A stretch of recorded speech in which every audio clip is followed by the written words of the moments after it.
Hello, and welcome back to Portfolio Management.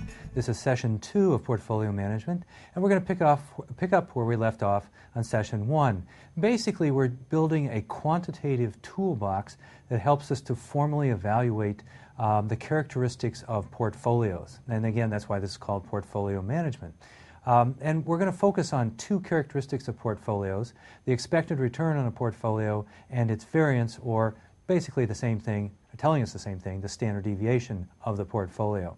And what we did right at the end of session 1 is we found that the expected return on a portfolio is the weighted average of the expected returns on the individual components that make up that portfolio, where the weights are these W's, these market weights, these portfolio weights.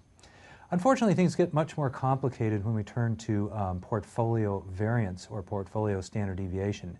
It's not, let me just start off with, it's not going to be a simple kind of weighted average of the individual risks of the individual securities. It's not going to be that easy.